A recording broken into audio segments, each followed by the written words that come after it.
Please join me now in welcoming the speakers for our first panel of Day 2, starting with Greg Clark, Global Advisor on Cities.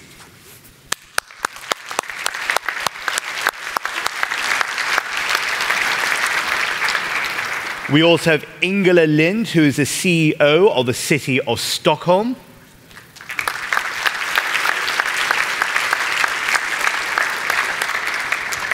Maria Vassiliou, who is the Vice Mayor and Vice Governor of the City of Vienna.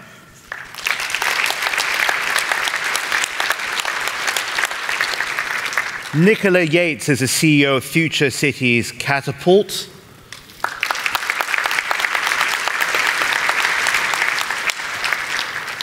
And also we're thrilled to have with us Valerie Shawcross, Deputy Mayor for Transport for the Greater London Authority.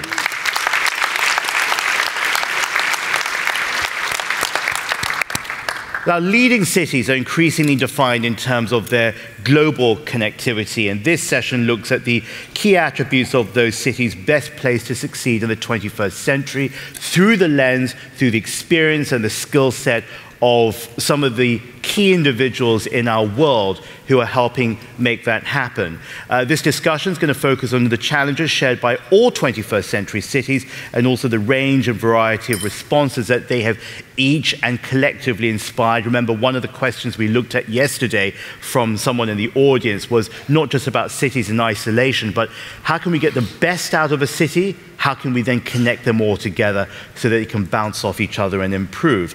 Greg is going to give us a brief introductory, and after that, he's going to guide the panelists. And a quick word on Greg. Of course, many of you know he's an advisor, advocate, and mentor, both on cities, but also on businesses. He works in leadership teams in global cities for global firms at global institutions and also at global gatherings such as this annual summit.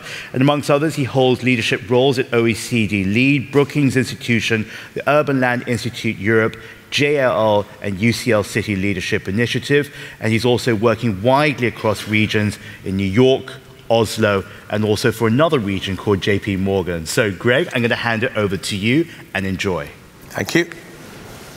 Well, good morning, ladies and gentlemen. Thank you very much to the RICS and their partners for inviting us to bring this panel to you today. I'm shortly going to invite our fantastic group of speakers to talk to you, but I want to begin by really setting the scene. The scene, I think, goes like this. We're 1/3 of the way through what's called the metropolitan century. During this century, we're shifting from about 20% of the world's population to about 85% of the world's population living in cities.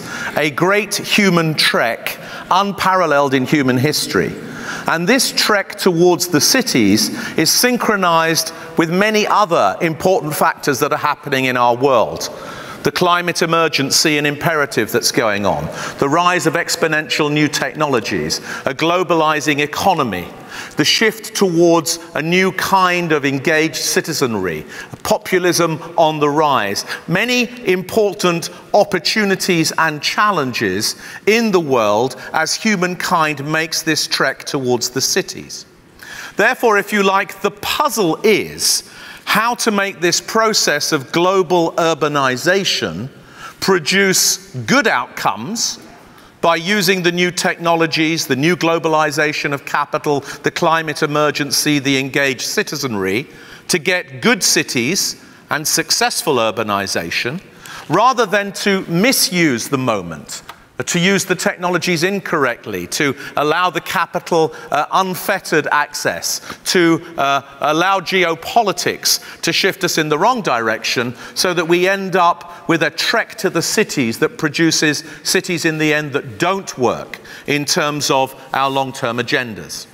Now, as many of you know, how cities respond to this trek depends upon important variables, depends upon the size of the city, the level of income, the institutional framework that they have, the kind of governance, the form of leadership that the city enjoys. And we see emerging around the world not one type of globalizing city, but many different types of globalizing cities. In fact, in a recent study that myself and my colleagues at UCL and JLL did, we identified 10 kinds of globalizing cities. Cities with different pathways into this metropolitan century, sequencing together transport investment with land use reform, with new digital technologies, with changing economic characteristics in different and distinctive ways. So different types of global cities. Just think about it for a minute. There's one type of global city, and Valerie, I'm sure, will talk about this, a city like London, which perhaps has a cohort of peers in New York and Paris and Tokyo and Hong Kong and other cities, where the challenge at the moment is to combine very successful competitiveness, successful globalization of the economy, with a series of systems that allow those cities to accommodate population growth and adjust for climate-tree imperatives. That means major investment in meeting the housing challenge. And key to the housing challenge is the transport system investment opportunity. Let's think of another kind of city, Mumbai, perhaps partnered by cities like Sao Paulo and Mexico City and maybe Jakarta and Lagos. Huge cities, cities that have overspun their borders by many, many multiples, where the challenge is firstly to become successful business hubs for their national economy, but absolutely to tackle the inequality that exists in the globalizing world where that city is. So a different set of propositions about healthcare, about education, public services, land use management, connecting, as it were, services for the first time. And you might compare that kind of city to cities that we might call New World cities. Let's think about Stockholm and Vienna in this conversation. In a certain way, these are re-globalizing cities. Cities that are becoming global not for the first time, but for the second time or the third time, and using the fact that they're slightly smaller, well-managed cities with a high level of public services and public infrastructure to enable them to specialize in the new industries that are enabled by these new exponential technologies. These cities being able to compete globally without becoming the same size as the bigger cities, and hopefully avoiding some of the livability challenges that they face as a result of that. So at least 3 different types of global city we could talk about today, and there are many other types.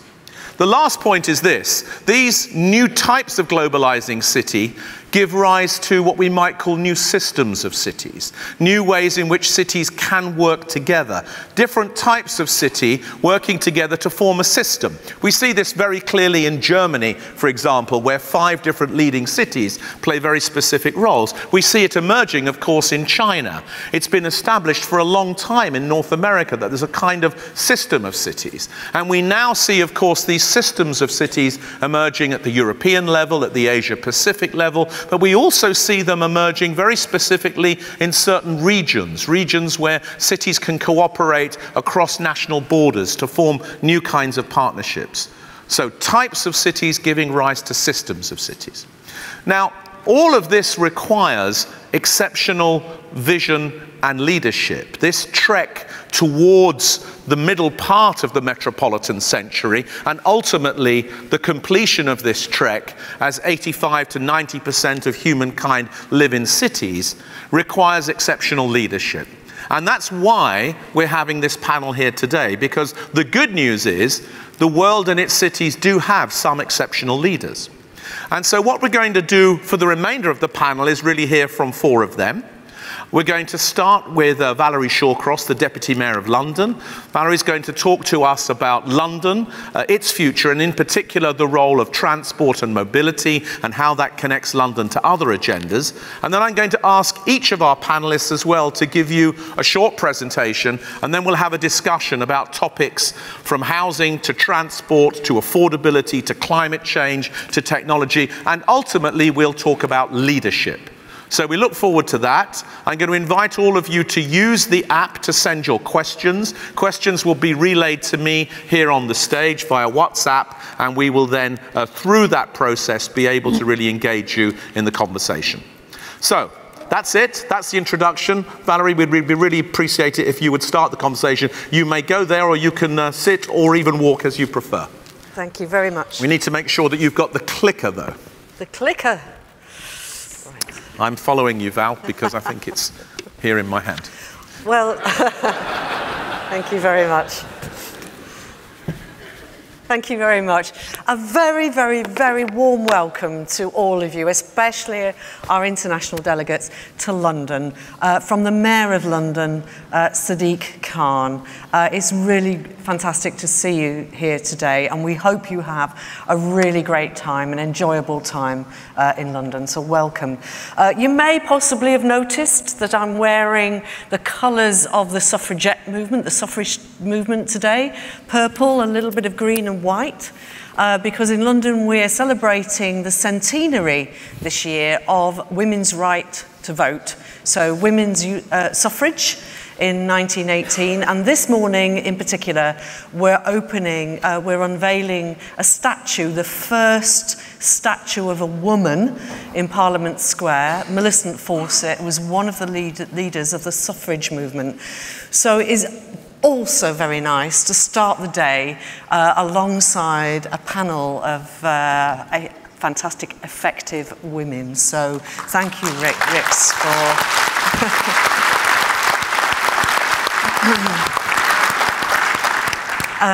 It is a very exciting time in transport in London. I'm the Deputy Chair of Transport for London for the Mayor, and I'm his Transport Deputy. We've recently published, after a long consultation, the Mayor's Transport Strategy for London.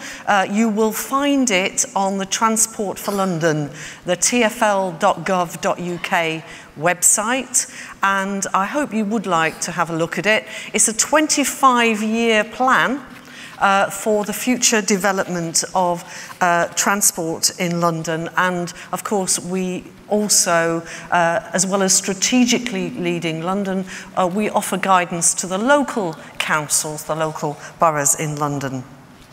It is, the new strategy, we think, different from what's been done before. It's a very bold vision for a growing city, and it does put health right at the heart of what we are doing in London.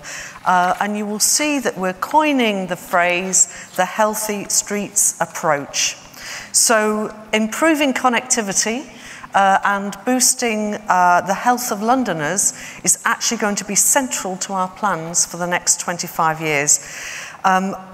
We have a lot of specific major projects, including, of course, we will be launching the Elizabeth line. We've been calling it Crossrail 1 until now, later this year, and there are complementary projects to that, through to a Bakerloo line extension. So a major retrofitting of new services into a historic city, which can be difficult, but I think also is one of the things that makes London so interesting, to have the past, the present and the future so well technically blended with the best capacity and technology that we can have for the future, but with preservation and reverence even for our historic landscape. It's not all about large-scale infrastructure. Our plans for encouraging active transport, so people to cycle and to walk, a very, very important part of our vision. So you will see that we will be transforming one of London's busiest shopping streets, Oxford Street. We are delivering a programme of much more livable neighbourhoods all over London, and we are developing strategic cycle networks so that future generations will want to choose to cycle or to walk rather than use the car. At the moment, I can only give you an overview of the things that are planned, but let me just give you a few key points from it. So that's the document, if you ever stumble across it in a library. It is fundamental to our thinking that our analysis shows that the streets are still too often congested with cars in spaces where people want to and ought to be walking and cycling. Because of that car dependency, public health is one of our greatest challenges. As a population, we are carrying a little bit too much weight, and we are not doing the level of physical activity which we need to do every day to stay healthy. And there is a very strong correlation, we know, between using public transport and walking. So we are particularly concerned that children who are increasingly leaving primary school already overweight should grow into a culture where walking, cycling and public transport are the first and natural choices. So mode shift is the name of the game.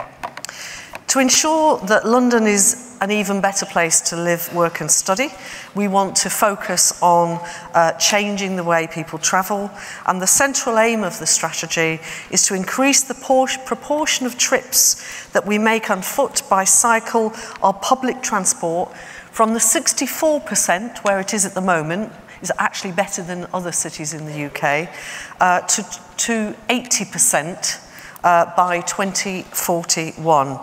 That's ambitious, especially because we have a city growing with a population moving from about 8.5 million to 10 million by 2041.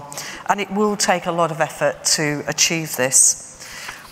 So we aim to put London at the forefront of sustainable urban mobility. And there are 3 themes within the Mayor's Transport Strategy that help organise the thinking. The first theme is healthy streets and healthy people, creating streets that are attractive and inclusive places, better places to be, better places to walk or even use a wheelchair, and better places to cycle. A good public transport experience, developing public transport networks that provide attractive alternatives to car use. But actually that is about saying it's not all about infrastructure, it's also about good customer services, good disability access, easy and efficient ticketing, and good information and good customer care. And the third theme, new homes and jobs, using transport systems to unlock good growth, create communities that are not dependent on car use. So the Healthy Streets approach, we use this little reminder checklist of what the Healthy Streets approach is, and there are some questions and indicators we have to ask ourselves about any scheme that we come up with, and these questions ask about whether or not that street, that road, that place is going to be a good place for people to walk, cycle and access public transport. I mentioned Oxford Street. Transforming Oxford Street is probably going to be one of the biggest and most high-profile projects. This is just an example of one of the things we're going to do. I know that there are cities all over the world that have pedestrianisation schemes, but for us this is a very, very huge project because at the moment Oxford Street is a very key through route for taxis and public transport and buses. So a traffic-free Oxford Street is what we're consulting on at the moment to improve our dramatically poor air quality in central London and provide a better shopping and outdoor experience for Londoners. It will also coincide with the opening of the Elizabeth line, which is it's not just a London project, it's a southeast region project for the UK. It will bring millions more people into the centre of London. And the road space isn't there. We need to make sure that pedestrians are given the highest priority in the centre of London so that people arriving from the Elizabeth line can disperse safely through the streets around the West End, Bond Street, Tottenham Court Road. We hope this will be an exemplar project for London. Another project not too far from where we are now is the Rotherhithe Canary Wharf Cycling and Walking Bridge, a transformative project to promote walking and cycling to one of the most growing and modernising areas of London, both north and south of the river, Canary Wharf and Rotherhithe. I know walking and cycling bridges are not new. I've just been on a lovely one in Copenhagen, but actually the Thames is quite a barrier because it is so wide, so fast and so dangerous, and it is navigable. So this is going to be quite a difficult technical project, but we want it to not just promote walking and cycling in London and allow the generations of young workers for Canary Wharf to access those jobs under their own power, but actually to be a thing of beauty. We want our city to be more beautiful than it was. And then, of course, we are promoting new housing development. Like many major cities, we've not built enough homes, private or public, over the last few decades. There have been some failures in this area. So transport is right at the heart of the challenge of promoting housing in London. The intensification of housing development will be around our public transport hubs. We see this as part of our vision for having good growth, environmentally and healthy growth in London, and you will see that there are many examples. This is the Barking Riverside development here, where we're planning to extend public transport in order to stimulate and provide housing development. It will be absolutely fundamental to our vision. And the Mayor's London plan, which is his grand land use development plan, actually followed the Mayor's transport strategy. So the transport strategy came out first, and the Mayor's London plan, which fits around it, came out as the second draft document. So I hope this just gives you a flavour of the way we are trying to shape the future of our historic city so that future generations can enjoy good health, prosperity, and a clean and green environment for the future. We want future Londoners to enjoy our city as a place where they can walk, cycle, take public transport, and lead a successful, prosperous and a happy life. So thank you for coming today. It's absolutely lovely to see you all here. Thank you.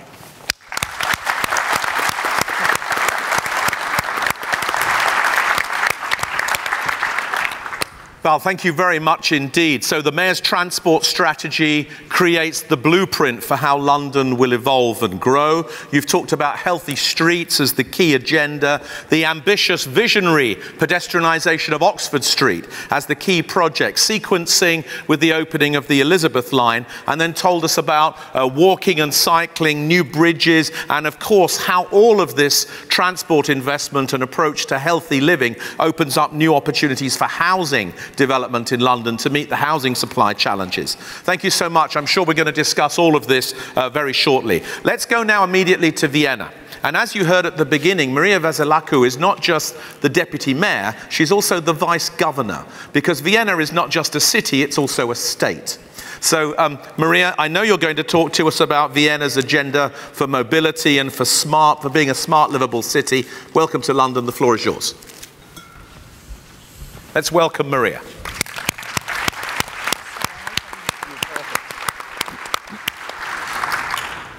Well, good morning, ladies and gentlemen. Thank you very much for inviting me to speak here at the World Built Environment Summit. And just to get started, are there any Austrian nationals here? Okay. Hello. So you definitely know what I will be talking about. Who's been to Vienna already? Hands up. Okay. So let's hope that by the end of my presentation, I will be able to have inspired you a little bit and have given you perhaps a few insights on how we go about things in Vienna. Now, telling the Vienna story in no more than 10 minutes is quite a challenge, as you can imagine.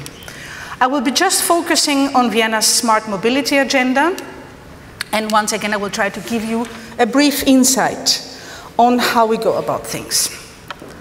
Let me take you virtually to Vienna.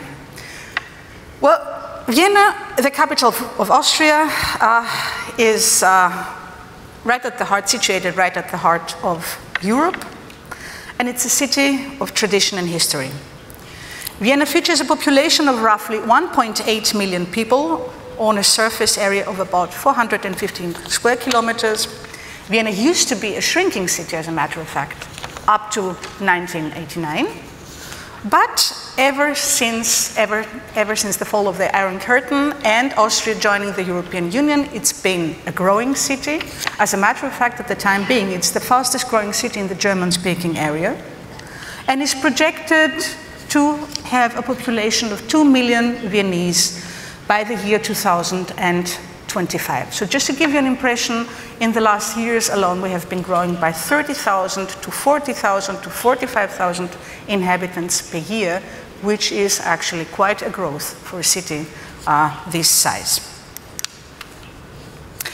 What you may have heard already is that Vienna is being ranked regularly as the world's #1 city in terms of quality of life. Actually, as a matter of fact, according to Mercer, 8 years in a row. And, well, one could and should be skeptical, I believe, when it comes to counting livability with points. But on the other hand, we must be doing some things right. So, what could it be that we're doing right? And what could it be that makes so many people wanting to become Viennese? I say one of the things we're doing right, most probably the most crucial thing we're getting right, is we're a highly affordable city.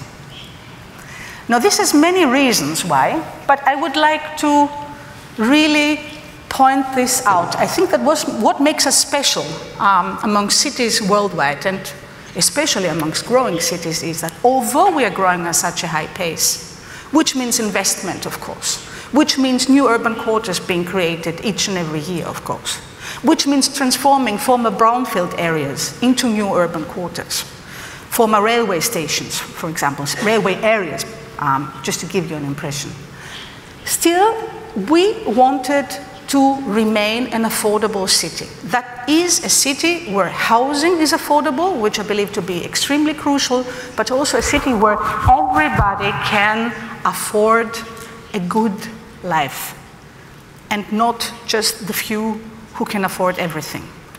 One of the reasons why we're such an affordable city is because our ancestors decided to invest in public housing and social housing starting back a century ago.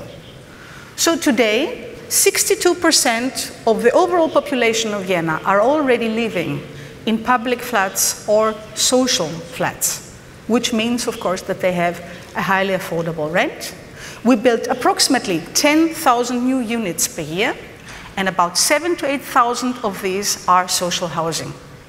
So this has a tradition, and once again, I think that this is a very, very smart issue, or maybe something we enjoy because we had smart ancestors. Talking about smart ancestors, there's a second pillar that I consider to be very important. In our case, we have a very dense, highly developed public transport system, which is, of course, the backbone of our mobility strategy. So in terms of hardware, to put it in these terms, it's there. We keep expanding it. At the time being, we're creating a new metro line, we're expanding a metro line, we're creating 4 new tram lines. But these are things I believe that all cities are doing in one or the other way. So maybe the crucial issue is not what is there, it may be the question, how do we get people to use it? I will be coming to this in a moment. Now, okay.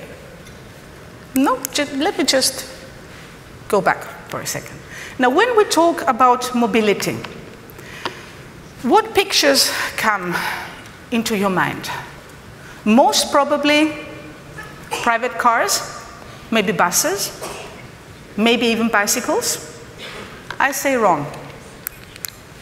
This is what actually we should be talking about.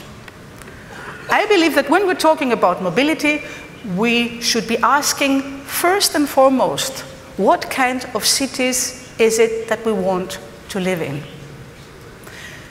What do you want your city to look like? What do you want it to feel like? What do you want it to sound like? What do you want it to smell like? What is the place where you all want to live, to spend your life, to enjoy life? Where is the place where you want your children to grow up? I say it's a city that's good for children. And I say, if we're talking about quality of life, quality of everyday life, then it's about children. It's about creating a city that's good for children, because cities that are good for children are good for every generation. Why? Well, we all want our children to be able to grow up in a safe environment, to have contact to nature. We want them to grow up in a healthy environment. We want them to be able to move around freely, to play. These are all things that we love and we want for ourselves as well. And this may be also one reason why so many young couples, when they know that a child, the first child is arriving, decide to leave the city and go for a little house in the suburbs, which is okay as a matter of fact, but it results into what I call the suburban nightmare.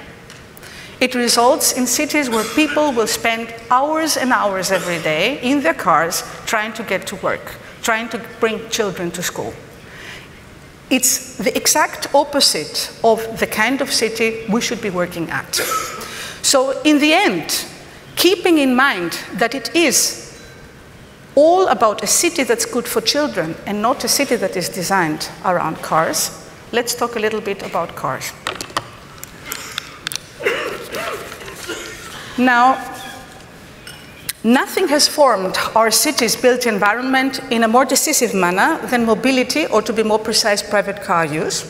Today, 64% of all kilometers traveled worldwide are already traveled within urban environments. And as a matter of fact, I am the deputy mayor of Vienna, but I was born and grew up in Athens. Now, this is a place, for instance, where you can spend 2 hours per day in congestion, and this is something absolutely normal.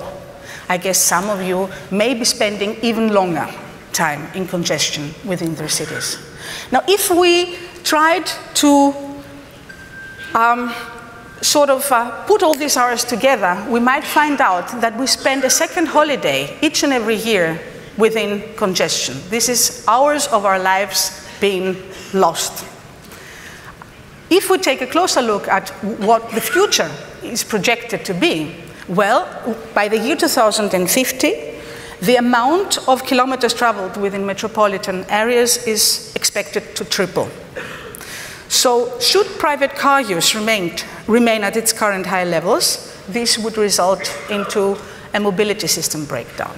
Clearly, something has to change, and in Vienna, our goal is to have 80% of all trips done by sustainable means by the year 2025. That is 80% done by public transport, cycling, and walking, and only 20% private car use.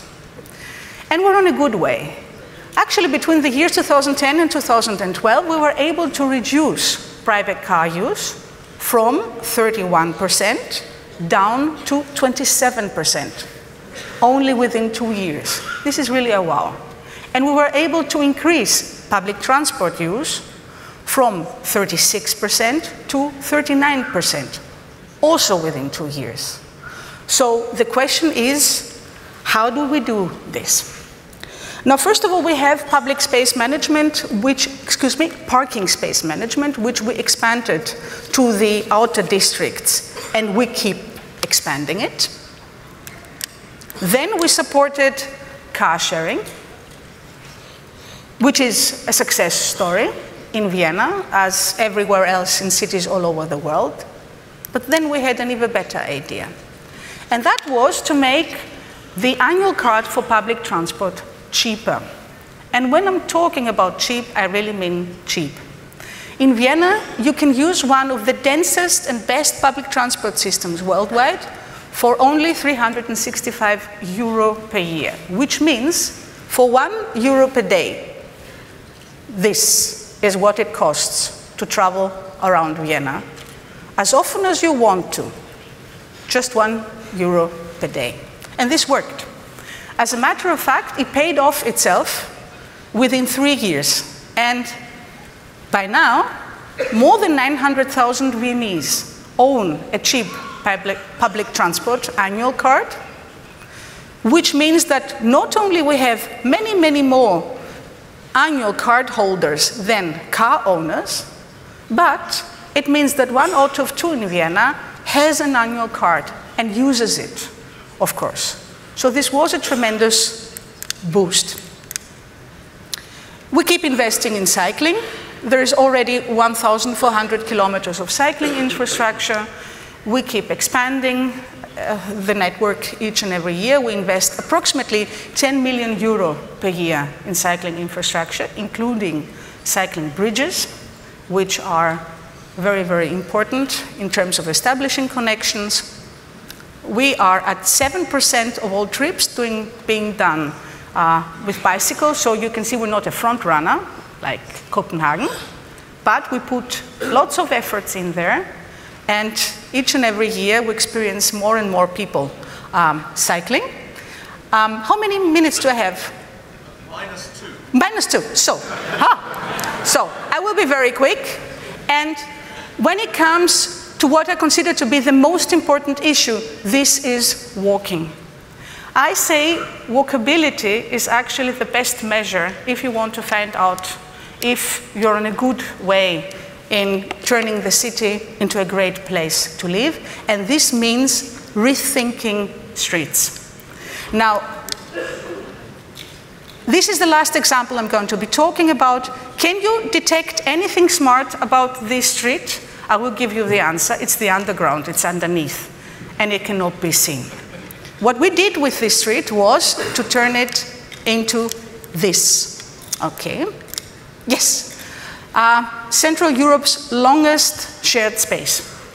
It is a shopping street. It's the longest shopping street of Central Europe. It has been turned into a pedestrian zone plus 1 kilometer shared space. I believe shared space to be actually one of the greatest and smartest ideas in order to turn streets into places, great places to live within cities, because they do not ban cars completely, but immediately mean traffic calming. And in this case, we have the areas around this street that have profited out of this. It's about 65,000 people who live in a very, very dense area within Vienna, who now have a great place to go out with their children to spend life outdoors. So to sum it up, thanks for listening. What you can see here is actually one of our actions, how we changed traffic lights in Vienna, but it stands for thinking inclusively, thinking things differently, thinking smartly, not thinking into old silo politics, but combining issues. In this case, this was a traffic safety campaign, which of course was also combined with the notion of inclusion and respect. And as well, I hope I have been able to inspire you. This is actually, at least this is the Vienna story, as I would tell it. Thank you.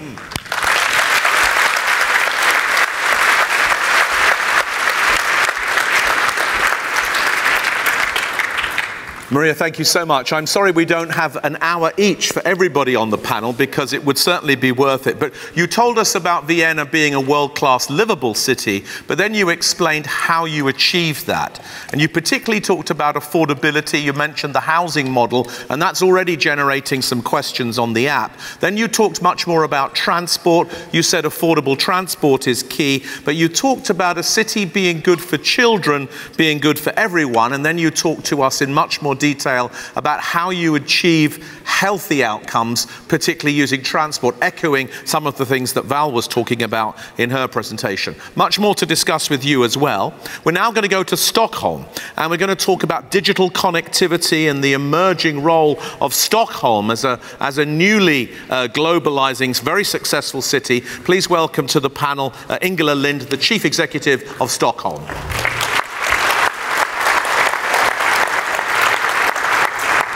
Thank you, Greg, and thank you for inviting me to this. I feel very honored because, I mean, coming from a very small country, from a small city compared to the rest of you, very high up north. And I want to start with the same question. How many of you have been to Stockholm? Yeah, quite a few. How many are from Sweden? Yeah, my colleagues, good. No. As Greg said, I'm going to talk about digital connectivity, but I also want to stress the focus on the last slide by Maria, that is of the open city, the open-minded city, and I will come back to that. Whoops. Stockholm is one of the fastest growing cities in Europe, and that is something that we must be grateful for. It's not it's not really true that a small country up north could really aspire people to come there. But we are growing, and we are very grateful for that, because it's not self-verständlich. And why are we growing? Who are the people that comes to Stockholm? Of course, there is a lot of people coming from the rest of Sweden, young, talented people who want to come to Stockholm because they want to study and they want to find a work and they want to find someone who they can share their life with. We have also a lot of people coming to Stockholm and the Stockholm region for work. The largest population a few years ago was Polish men coming to Stockholm to build our housing, to build our infrastructure. And after a few years, they brought their family. Now the largest population, of course, of immigrants is from the refugee crisis in Syria. In 2015, Sweden alone welcomed 200,000 people coming from Syria. So of course that is a large challenge for us, the fact that we are growing. But it's also a very good thing because we have a very young population, and that means that we have a lot of children being born in Stockholm. So a lot of people decide that Stockholm is the place to be if you want to have a child. And in fact, the women of Sweden are the women in Europe that have the most children born. Only Ireland, I think, succeeds us. And that is, of course, a very good thing for the city of Stockholm, that people want to have their children there and they want to raise the children. In a middle-class family today, women have 4 children, and it's just, you know, the normal thing in Sweden today. And I want also to say something about the Swedish economy. The economy in Sweden is very good. We have a solid economy and we have a good finance. And this is the General Secretary of the OECD, and the woman who is not looking so happy is the Swedish Minister of Finance. But she should be happy, because this was last year when he came to Sweden and he said, well, Sweden, you have AAA in everything. You have good order in your finance, you have a low number of people unemployed. I mean, you're really the best. Maybe he says that to every one of you, but you know, he said that to us. But he said, you have one really big problem, and that is that women who are not born in Sweden doesn't go to work. They can't get a work, they can't get a life where they can feed and fend for themselves. And why is that? Why is that a problem for Sweden? Has OECD suddenly turned into a feminist organization? No, you should say. This is the reason. This is a way to show that the cost for the city for different age groups. And as you can see here, when we are children, we need daycare, we need schools, and when we grow old, we cost the city a lot of money. And the groups in between, when you are between 20 and 65, that is when you have to pay for what you had as a benefit when you were a child, and also for the benefit which you will achieve and which you will get when you're older. And that is, of course, a large, huge challenge. It's a challenge for every country in Europe, but it's also a challenge for Stockholm. We need people, everyone who is between 20 and 65 to work, and we need them to work as long as possible. And that means that we need, as a smart city, to have a really good daycare system so that women can and will and want to go to work and therefore pay into society, which is really necessary for us. But it's also, a smart city needs digitalization, not just for the technology, but also for this fact. The fact is that the program for digitalization in Stockholm now takes its starting point not in the technology, but in the fact that a fewer people have to pay for much more people. In order to get the economy working, in order for us in Sweden to be able to keep our very good welfare system, we need daycare system and we need digitalization. It's absolutely crucial for us. And so, what have we done? I think the single most important fact and figure behind the success of Sweden and Stockholm in digitalization is the infrastructure. We have the world's largest open fiber network. And I will give you some facts about that. Stoka, the company down there, is a dark fiber operator owned by the city and was founded in 1994. It provides an open and neutral ICT infrastructure in order to secure a free, fair competition regarding services. It's market-driven, we have no public funding into it, and it means that the openness of this means that you can start an ICT company. You don't have to put money into the infrastructure. It means that you can get the job done immediately. And the networks is an example of asset sharing, and the fiber is in Stockholm. It's not only fast, but it's also have very low prices. And it means today that 99.4% in the Stockholm region have access to broadband. Compare that to the city of London, to Paris, to any country. This is, of course, we are a success story in that field. And it means that every 2-year-old child in Stockholm, 97% of them are already browsing on the internet. It means that, you know, the digitalization is something that you get in nearly for free in the city of Stockholm. And it's the reason that we have the number of unicorns. Stockholm has the highest number of unicorns per capita in the world after Silicon Valley. Skype, Klarna, when I went to the subway to here, Klarna was having their, you know, their signs in the London suburb. And we have Spotify. Spotify was actually introduced to the New York Stock Exchange, I think 2 weeks ago, and they put up the Swiss flag. And that is something which you have to get used to if you come from Sweden. We are often, you know, but you know, all of you, Spotify is a Swedish company, not from Switzerland. It has nothing to do with Switzerland. And the fact that we have this really good infrastructure, I heard yesterday there was a discussion about co-working space, pro or con, and I could say, in such a small city like Stockholm, which Stockholm really is, we need to bring the people with the great ideas, with the talents, we need to bring them together. And that is something that the private sector understands and the city of Stockholm. So all these are co-working spaces in Stockholm because we need to bring the ideas together.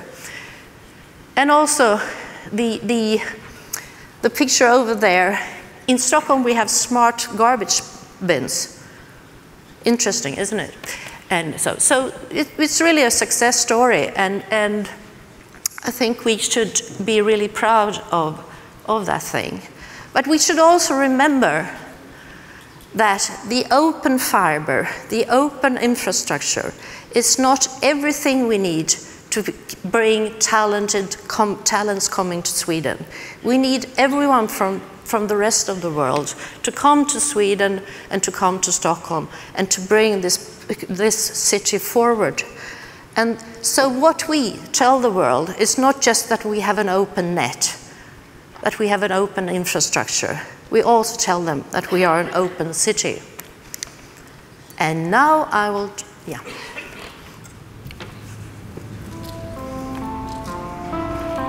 I don't know who you are, where you came from, who you voted for, what your family name implies. If you're a rebel or a conservative. I don't know who you love, what you just can't stand.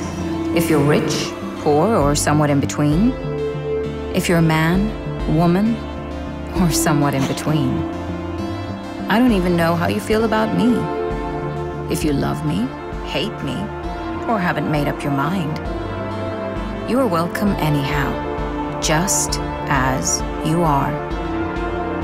With your dreams, beliefs, doubts, and preconceptions. Come visit me.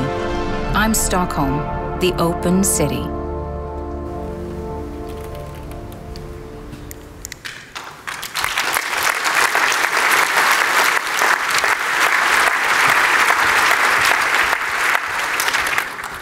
Ingela, thank you so much. You talked about a city that's inclusive and open to all people. You talked also very importantly about the demographic curve of the city and the high rates of dependency when you have a high birth rate and you also have people living to a ripe old age. And you talked about the importance of participation in the economy to support the services that make life livable for them. Then you went on to tell us the incredible story of the digital networks that Stockholm enjoys and how this has given rise to the ecosystem that's created these 5 unicorn companies with more to come. And you talked about how that innovation ecosystem is further supported by the human diversity, the social diversity, and the openness of the city. So thank you very much indeed. Let's go immediately, if we may, now to Nicola Yates. Nicola is the chief executive of a very special organisation, the Future Cities Catapult, based here in London. And I think Nicola's going to tell you all about it, so I won't steal her thunder. Let's welcome Nicola Yates. Okay, so I wasn't actually going to tell you about Future City Catapult, but I'll say the 30-second commercial, which is that we work with cities all over the world to try and develop industry solutions to city problems. And what I'm actually going to talk about today is to not repeat what our esteemed leaders have talked about in terms of particular cities, but very much to think about, give you some things to think about when you reflect on yesterday and as you're going through today's programme about what's actually important in physically planning for a city. So, you know, what does the structure of a city look like, and how does that affect the way in which people inhabit that city, they feel about that city, they experience the world. So talking a little bit about like tech that's coming and how it will affect that, understanding the challenges now that we need to deal with and how do we plan our way out of those, and what's the emerging tech that's actually caught us all by surprise in the way that citizens actually take up of that tech has affected how we actually operate as a city, and particularly about just some quick fire examples of how city leaders have approached those challenges. So one of the things in a previous life, before I came to run Future Cities Catapult, that I used to do was I actually used to run city administration. So not a politician, but an official in cities in the UK. And on my way to becoming one of those people that did those things, I've ran planning departments and also housing departments and what we call building control departments that actually control the physical infrastructure in cities. And when we were setting out the way in which we would do that, we often used to refer to a kind of inner mystic Meg, which was how could we possibly know what the future was going to hold? And given that the things and decisions we were going to take were going to affect cities for 30, 50, 100 years, how could we make sure that we actually got that right? And I think nothing could be truer of that statement, and how do we channel our inner mystic Meg when we actually look at the innovations that are poised to reshape our urban environments at the moment.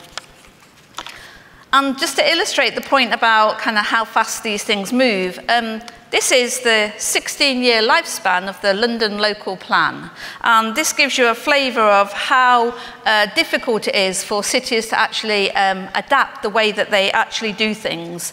And it poses a question about whether or not actually the planning system, certainly in the UK, whether it's up to the task. In the life of this plan, we've had 3 London mayors, 3 presidents, Apple launched its iPhone, you can see the rest for yourself. I mean, it is incredible how much actually happens during the period of some of these planned developments. So I guess my kind of proposition really is that today's cities are often shaped by yesterday's tech innovations and the ideas in which the ideas in which they kind of shape themselves. So you can see here what I mean by this. So the lanes in Brighton, the High Street in Canterbury, Milton Keynes. I couldn't find a picture with roundabouts, but I think it illustrates the point about, how it was designed in a moment of its time. So the lanes, carts. Canterbury, horse and carts. Milton Keynes, cars. We are a product of what we know in the environment that we're actually currently living in, and that is the way in which we plan our cities.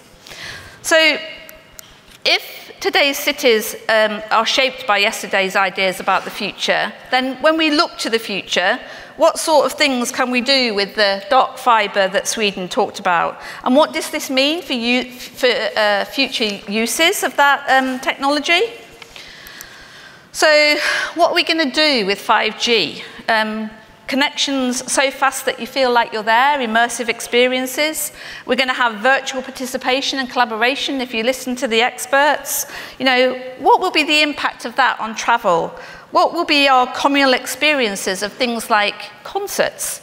And, what will that mean for workforce locations? And how do we know all those things when we don't yet actually have it? What about driverless cars? They're being tested on the streets today. And what are the implications for planning a city for that? Does automation run the risk of cementing existing patterns of personal mobility? I think you've heard quite a lot about actually getting people out of their cars. So is this tech just going to be a different way of doing exactly the same thing? And if it does create pooled use and less personal mobility, what does that mean we're going to do with all the car parking spaces and the car parks that we've got in places like Milton Keynes? What could we do with that space? Are they virtual gardens? Are they communal spaces? How are we going to plan for that physical land use in the future? What are we going to do with kind of like drones and robots and things that we kind of, again, see being trialled now? And I think if you're a certain age, you're kind of like, it'll never take off. They are quite literally taking off as we speak, and they're being trialled as single-person taxis in places like Dubai. Companies like Just Eat are trialling here in Greenwich those delivery robots. These things are going to come in a form that we don't yet know about. And what about augmented reality and digital layers? How should planners and city managers think about the integration of augmented reality and digital layers on the urban environment? If I told you 50% of the world's data, 50% of the entire world's data was created last year, but only 0.5% of it was analysed or used. Could we find a responsible way to use that data to predict future needs? So the famous Harvard economist Ed Glaeser said that cities are humanity's greatest innovation. And when he was talking about that, he was talking about the way in which it drives productivity through agglomeration, proximity, the ability of cities to kind of operate. But what will those new technologies I've just spoken about mean in terms of that productivity? And how do we deal with the existing productivity sapping challenges? So we've all heard about it, and I'm kind of not going to say too much about some of the challenges that our cities have so ably already illustrated around congestion, the effects on health of things like poor air quality, access to housing, not only in terms of affordability, but in terms of, mobility. And, how are we actually going to deal with those things? I think we've also already heard about what we're going to do about well-being, what we're going to do about social issues, what we're going to do about economic pressures, what we're going to do about climate change. And just to reinforce some of the things that the speakers have already said, peak hour commuters experience higher levels of stress than fighter pilots or riot police facing protesters. That is a well-known fact. Eminent academics, have kind of proved that. Interestingly, in Sweden, couples who commute for more than 40 minutes are 45% more likely to be divorced after 10 years. It's really interesting how isolating, how fragile relationships actually become when you actually don't invest time in them. And in places in America, it's actually been well proven that up to 30% of the traffic is actually people driving around trying to find a car parking space. These are things that city leaders kind of need to care about. And we also need to care about emerging tech. We need to think about, how is that affecting the way that we run cities right now? And what you can see appearing on the screen is the proliferation of Airbnb in London. So, right now, city leaders are playing catch-up with things that are happening as a result of the technology that is available and the way in which citizens want to take advantage of demand-led services. We've heard a lot from Val about the Mayor of London's transport plan, so I'm not going to say too much about that, other than, there is an aspiration for 9,000 zero-emission black cabs by 2020. I don't know, Val might be able to tell us if that's still the figure. The statistics as at March 2018 there was 34. So, there's a lot to do in order to deliver even the adoption that we know we want to actually achieve. So, what does it actually take to affect the change? What is it that all those cities actually have in common? And how have they kind of channeled their inner mystic Meg? Well, let me just give you 3 really simple 10-second examples. This is Bogota. They closed the roads. No one said that they could. They just decided that that's actually what they wanted to do. They wanted to create those streets like they did in Vienna. In Brazil, they decided that actually they needed more public transport, so they took the private transport off of the road and dedicated lanes. And in London, way back when Ken Livingstone was in charge, he had no power to do it, but he decided he was going to introduce congestion charges. And, as they say, the rest is history. So I think what it shows is that city leaders across the world have shown that when you believe you can and you believe you're right, you can. Thank you.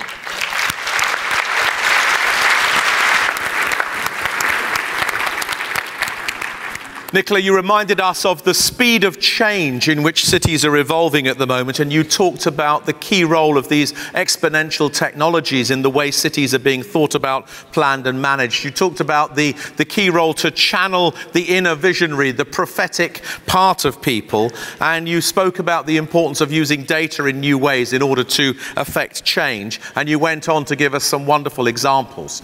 Now, ladies and gents, we want to have some time for Q&A, but we're very short of time for our our two deputy mayors who both have appointments to run to. So what we're going to do is we're going to ask a few questions to them from the ones that have come down the app, and then we're going to do a little bit more Q&A with Ingela and with Nicola, and that will be the way to manage it. So Val, I'm going to come to you if I may first, and then I'm going to come to Maria. So the first question that somebody sent us is, how is London, particularly in its transport agenda, adopting new technologies and using innovations from elsewhere in the world? Yes, thank you. Great question. So Transport for London, which is the Mayor's transport agency in London, has got a pretty good track record already of using smart ticketing, the Oyster card, for pushing the adoption of contactless banking cards. So now you can use contactless, use your credit card on the swipe-ins for ticketing, and has led in with use of real-time information. So, you know, you can use the Transport for London Journey Planner, you can use apps. Very significantly, TfL's had an open source data policy for about 10 years. So we give live data away free to legitimate developers, schools and universities. And it has helped garden London in terms of IT tech literacy and the promotion of industry. We are also, of course, we have there's a defensive as well as a productive, progressive agenda. We have a officer whose job it is, and I've forgotten his job title, but his name is Michael Hurwitz, who's basically our officer for looking at future technologies, i.e. what might be coming down the road, and we need to be ready for in regulatory terms. So looking at and engaging in trials for things like drones, for example, and for actually making use of, identifying opportunities to make great use of technology. At the moment, we do actually have, we're in procurement for a very major program to install super-fast broadband and mobile 4G, 5G connectivity, not just in the tube, but to use that capacity to help service the city above and around it, because we do have universal broadband access in London, but what we lack is super fast broadband. The broadband is slow in some areas, in particular around the old docks areas.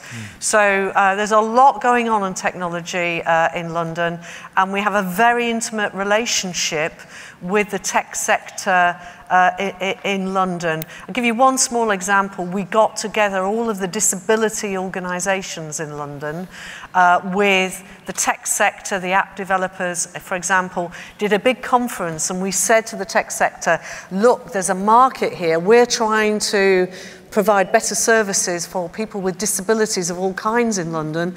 What can you do that would give us an opportunity to help provide those services better for disabled people? And great things came up, like apps for talking blind people through station environments. There's lots we can do to make London a better place. Val, thank you very much. Let's put a question to Maria, if we may. Maria, a lot of people were really impressed with what you said about both the housing affordability and the transport affordability agendas. €1 a day for transport, 62% of people living in some kind of supported housing. The basic question people are asking you is, how the hell can you afford it? Well, because we want to. I mean, cities have budgets, and it's a matter of setting priorities. But please keep in mind, once again, 62% affordable housing is the result of investment over a century. So Vienna started investing in public housing back in 1922. So this has been a historical decision, and this is why we're at such a high level today. I think, though, that what we should all keep in mind is that investment in social housing and affordable housing is a very, very powerful local economic driver. And just to give you one figure, I reckon that, well, Viennese, if there was not such a degree, such an extent of social housing, would have to spend, let's say, at least €500 per month for housing per family, right? So if you count this together, you arrive at billions and billions that are actually right now part of the local economy, that are spent consuming different types of services and goods, and that would all be drawn out of local businesses if housing was not that affordable. So in the end, it is also investment. Ladies and gentlemen, I'm going to ask you to say a big thank you to our two deputy mayors who have to leave right now, but we're going to continue our conversation with Ingela and with Nicola. So let's say thank you to Val and to Maria.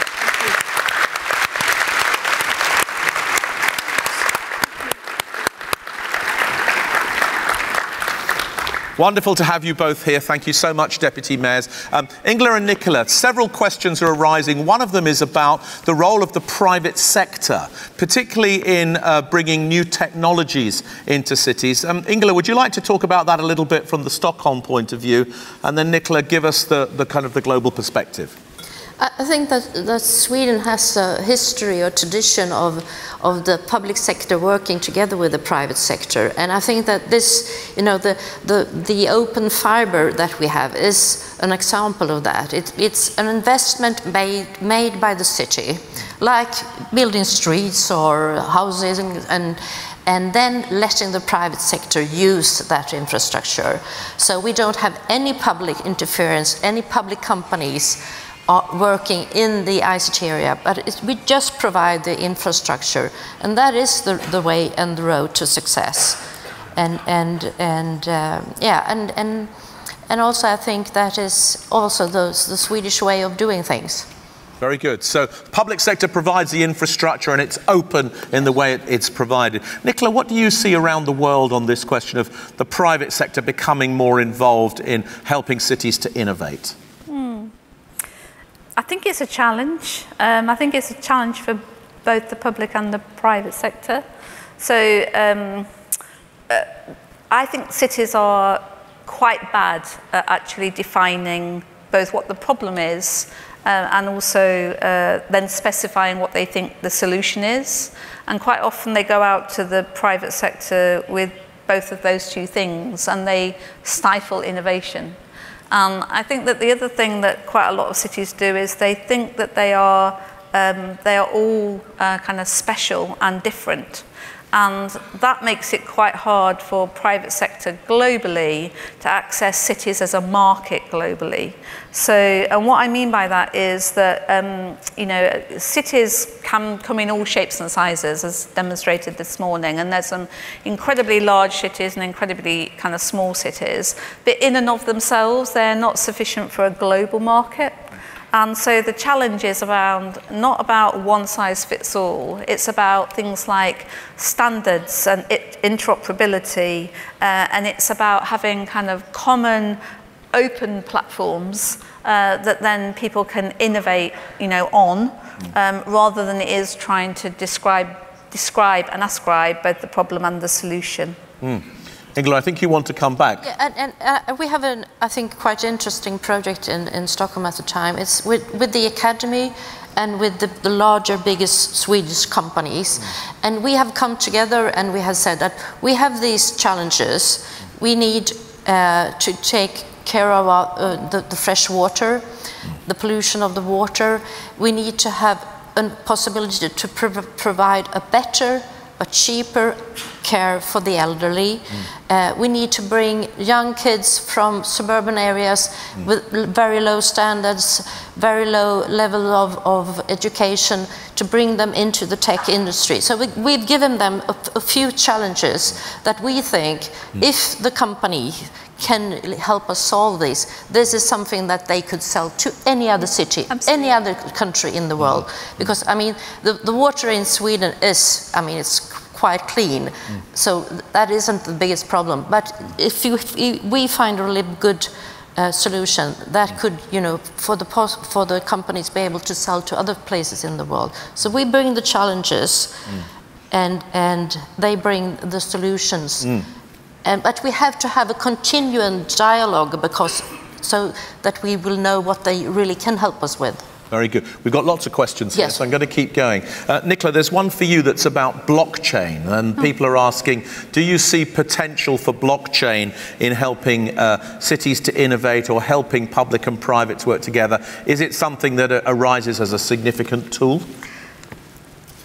On one level, I have absolutely no idea, because the last thing I am is a kind of person that actually understands the technology, which probably makes me kind of very good, because I'm interested in the challenges and what the technology can do. I mean, the interesting thing about blockchain is that it could actually help us solve the challenge around security and trust in things like, data. So, it has the potential to give people confidence that that exchange between the citizen and an administration is actually secure in a way that we haven't really understood before, and I think that's a really important thing kind of moving forward, building, understanding the ethics of all of that, and especially with kind of recent events and recent news, kind of building that confidence back up again. I do think that technology like blockchain has the potential to do that. Great. Ingela, a question for you says that, many of the cities we're talking about have great historical and heritage buildings. Is there a tension in creating the new city with the fibre optic cabling, the unicorn companies, and preserving the heritage of the old city? No, I think we're quite good at preserving the old inner city, but of course the fact that we are growing so much means that we need so much more housing, and in a city like Stockholm, that means that you can have 1, 2, 3, 4 is a new house, 1, 2, 3, 4 is a new house, and that is of course affecting the fibre of the city. And the Stockholm is a very, very green city. If you are standing in the middle of the city in a high street building, you can see 1, 2, 3, then there's the forest, 1, 2, 3, then there's the forest. There's a lot of green, but the Stockholm are used to having this kind of city, so of course it's a conflict. But now the Stockholmers know that we will have to build new housing, just not where I live. Okay, so there's still some NIMBYism around, is there? Yes. There is. So, Nicola, there's another question that's sort of focused on what you said here. It said that in order for cities to be innovative, to take the kind of solutions that you described, what kind of leadership is needed? What do leaders need to do to create the good environment for innovation? The first thing that political leaders need to do is not worry about getting re-elected, because a lot of the brave decisions are decisions that on the face of it, when they're originally introduced, are very unpopular, because people like what they know. There's a certain kind of comfort in that. So when you first talk about kind of closing a road, or the example that Maria gave about we're going to take the cars off, put the subway in, close the street. You have all sorts of people that are feel that is going to affect them. So it's very hard to convince businesses, for example, that their business isn't going to suffer because the cars can't go down the road. It's very hard when you decide that you're going to take cars out of the city centre totally, or change the way that you kind of do some of these big structural issues. It is very hard, and I think especially if you're one of those pioneers, and you can't point to examples of the thing that you want to do. You have to kind of be a very brave kind of leader, and sensibly you need to do it as soon as you get elected, not in your last kind of last 6 months, because these things do take time to kind of embed. Thank you very much. Ingela, there's another question for you that says, investing in this high level of digital connectivity and in all of this new housing is very expensive. How do you get the right balance between meeting long-term needs and figuring out what the city can really afford? Well, Stockholm is a really rich city. I mean, we own nearly all of the land inside the city, which means that every time we build something, we sell it and then we get money. And we have, I shouldn't say that, but we have very high taxes in Sweden. And also we have, like in Vienna, made very large investment years back. So a lot of the things that we need, we already have. For instance, the cheap public transport sector, we have that, and we need to build more, but a lot of things have already been done. And also we are a very rich city because we are a rich country. Let me ask you a question that a lot of people are mentioning, which is to do with women and leadership in cities. I suppose the best way to ask the question is, how are we doing in terms of visible female leadership in cities? Obviously, we've had a panel this morning of 4 brilliant women, but do we now know what needs to be done to encourage more young women into leadership roles in cities? What do you think, Ingela? I think the one thing is that you have to be able to combine having a career and have children. That means that you have to provide really good daycare system. Because, for instance, I read in the program before this conference, you said somewhere that a lot of young talented women goes into the real estate sector, but they stop working there when they come into the 30s. And what happens when a woman comes into the 30s? She wants to have children. So it's very important that you can be able to combine having a child, having a family, and a work, and that is the way we do it in Sweden, and you can see it in of the 8 parties in the city municipality. The leaders of 6 of them are women. So a lot of women are, and I would say that in the public sector, the problem is not getting women into leading position. The problem is, where are the men? Where are the men? Here, obviously. I want to go to Sweden.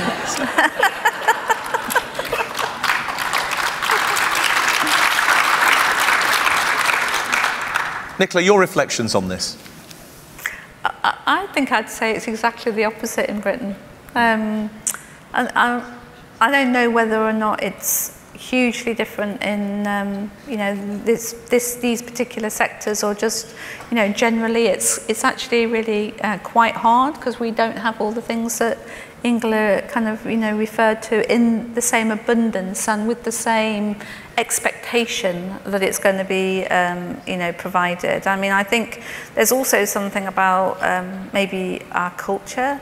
Certainly, I don't know what the current statistic is, but certainly when I was a chief exec of large local authorities, the proportion of women to men was, you know, about 20% of city leaders would be women, and the rest kind of would be men. And there was a really interesting research piece done about 7 or 8 years ago, which actually showed that an authority that, let's say, felt it needed to significantly improve, was overwhelmingly likely to appoint a woman.